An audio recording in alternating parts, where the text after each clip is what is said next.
Hello everybody, this is Simon with some more Belmont's Revenge. Today I just wanted to start from the start to test out the password we got last time. It's actually pronounced password, and I think it was orb, candle, because I just did a small test beforehand to see if it actually worked. Got it the wrong way around and actually made it so that these two castles were beaten and not these two, but now it works, right?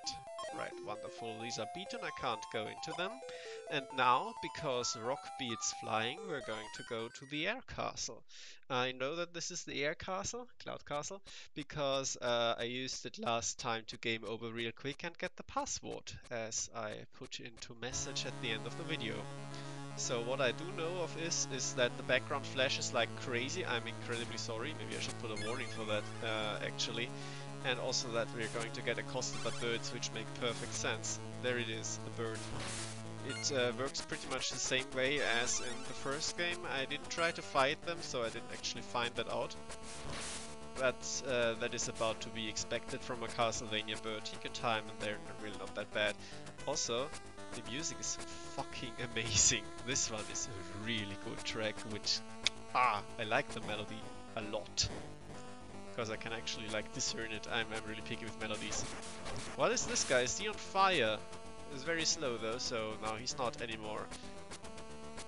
I'm helping.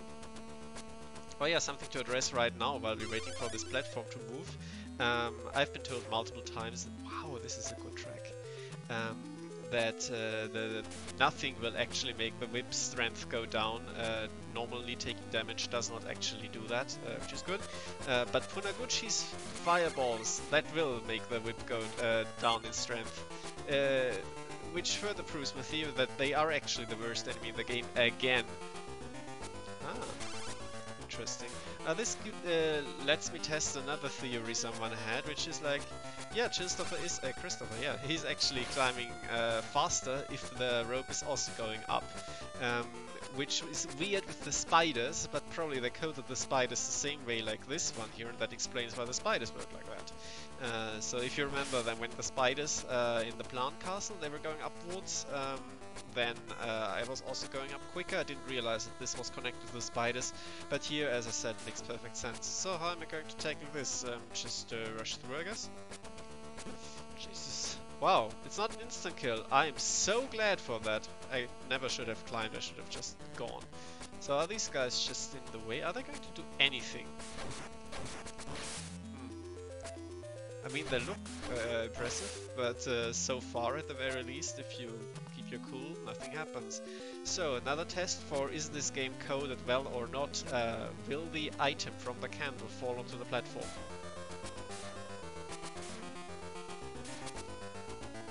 Does not, sadly. Though many games, even up to all of the NES Mega Mans, they don't have sprite interactions like this, so the platform will not interact with the X. It's just not the way it's programmed. I don't know if this is actually a sign of bad quality or not. It's just the way it is, I guess. I think I should just start as low as possible, because the other ones won't go up, right? Yeah, that's the stuff. I like that. It's nice. It's like there is action behind it. There is gameplay flow, dare I say it. It's really cool. Oh my god, I'm going to lose my whip. You think I didn't jump? Wonderful. Man, the slowness of the fireballs is really appreciated. God damn it. I mean, I guess this should be called cursed balls or something if they remove the whip lever. Well, this looks like a setup for something. So keep our eyes peeled to the right side. Maybe, oh my god. How far will this go up?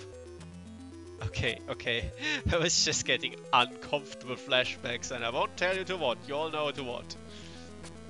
I guess this is more taking our time. I can hurry up here a little. This is interesting. Let's see if I can get this. I can't. Wonder how you would do that then. Maybe bench. I don't know. I just don't know. This is something where if I was practicing for a normal Let's Play, yes, then I would put a save state beforehand, try to see how the movement works, and then try to recreate it on a recording. Sorry to let you glimpse behind the curtain. I hope it doesn't ruin the magic. So if I fall here, will this be enough for Christopher to latch on? Let's find out. Yes, it will. Oh my god! Oh, okay. I thought it might stop, that's why I just got hit there.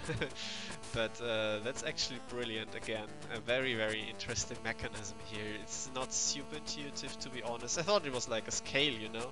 But it just kept going even when I was on the left rope. Sadness. But that's not that big of a deal. So these things, we've seen them before. They take a lot of punishment. I will just stay here, I think. Till it's close enough. Yeah, and then just hammer away. That's very classic Castlevania, like freezing the enemies in mid-air so that they can get hit again and again. We still have the problem here, and I don't think I've stressed enough, but I really, really hate that health upgrades are in walls again, like in the main series, if you want to call it that, because you can't know that. You have to basically whip every wall if you really want to get your health upgrades, and that is incredibly annoying to me. Like, I really don't want to stop all the time and do that, but this might be the way they want you to play, because otherwise at some point you will die, especially when you do it live and blind like I do. They have more health than the original. Whatever. Oh god, I can't tell you how good it feels that these jumps are not actually terrible. Not every single one of them has to be super deliberate. But anyway, like if you have to constantly look for health up in every wall, then even then you might not find it, because it might be hidden a little more esoteric, I guess. Then it just takes away a lot of the fun of what you might actually have with exploration. Good thing I know how to deal with these guys here.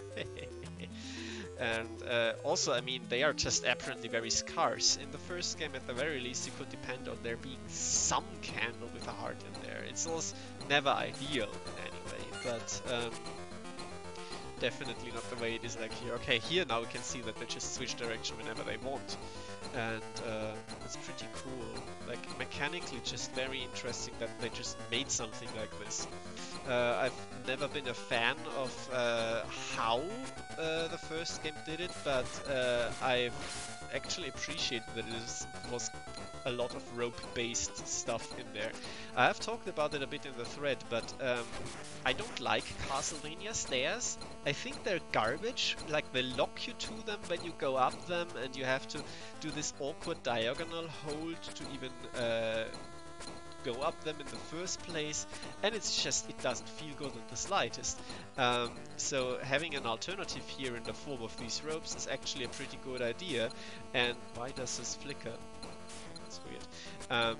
And I know that some people complained in some reviews or something about the game that it doesn't feel like a classic Castlevania because you don't have stairs, you only have ropes. And this is the stupidest complaint I've ever heard about something. Like, how is having a stair so incredibly super iconic that this is what makes or breaks a game for you in feel? Like, this is dumb in my opinion. Also, oh my god, eye searingness again. I'm so sorry. Also closing in on the boss. Great. That means that the level isn't too hard for my skill again.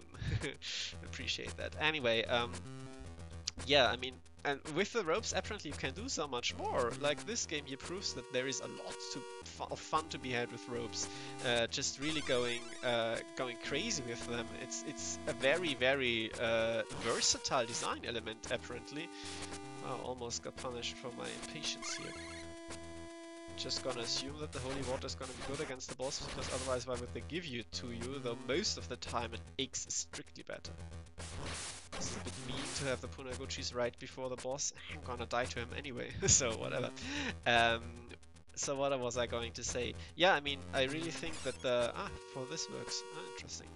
For the... with the ropes you can do a lot, even though they're just going up and down. You just make the ropes move, for example. You put the ropes in interesting places. Now you can actually whip on the ropes, so that's nice. You have enemies interacting with the ropes. With stairs, you only ever have... We're gonna fight the wall again, don't we? You only ever have go up at the right timing, because you're going to be locked on the stair. Sometimes you can't even whip on them. It's bullshit. Oh. Oh, it's a white dragon. I hate white dragons. They're terrible. Let's take him out first. Oh, I see. Yeah, that's interesting. Fuck. Now that's really cool. That's really cool. I mean, of course I have to redo it, but it's really cool the way they shoot their rib cage to each other. That's brilliant. I love it. Man, these bosses, they're just very inventive, and it seemed like if I hadn't had like 2 hits worth of damage, I might have actually done it. So it's not unfair in any way. Now to do this without, yeah, I did it. Wow, crazy. Um, so that's perfectly fine with me. It's a very interesting setup. Definitely like moving platforms, similar to the first one. So you're mostly fighting the geometry more than you're fighting the boss, and that's okay. Especially considering the limited movement you still have in this game. I mean, let's be honest here. There is not that much you can do. But I definitely feel like they know the limitations far better than they did in the first game and just work around that. Like the boss doesn't move much. But you don't have to move much either, so that's good. I will definitely take out the bottom one first. Okay, let's see here, like this. Ah, for fuck's sake, I'm an idiot. I wanted to dodge the fireball, but that is apparently the wrong thing to do, because they come later. Yeah, like that. Okay, does that mean the bottom one is dead? No. How was I supposed to dodge that? I don't know, but what now? That's it. I don't even have to climb upwards. It's a bit disappointing. I thought that at half health you would take out the bottom one and then you would have to go upwards. Yeah, anyway, it's still fun, but it's very, very basic. Like, this is not the paragon of boss design then. It was expecting a little bit more from the setup, must say. You are very safe. If you come here with full health, you really should not die at any point. Okay, granted, if you have the full whip, that is sure. Also, mixed feelings about this being the Cloud Castle, because there wasn't much in the way of clouds. Like, I mean, with the plants, they actually had some plants that were restricting your movements. Nothing much, but you know, okay. Rocks, yeah, rocks are everywhere. But you know, dark rock tunnel, I guess that makes sense with the gimmick. Here you had moving platforms, which is okay in form of a sky stage, I guess. But on the other hand, I thought that this was going to be bottomless pits, the level, and really dangerous. And really annoying. It was not, that's good, but it doesn't have much of an identity regarding its name. And overall, after I've seen 3 of them, I feel like also this one here will not have more than just a bit of an aesthetic influence from its gimmick, which is fine in a way.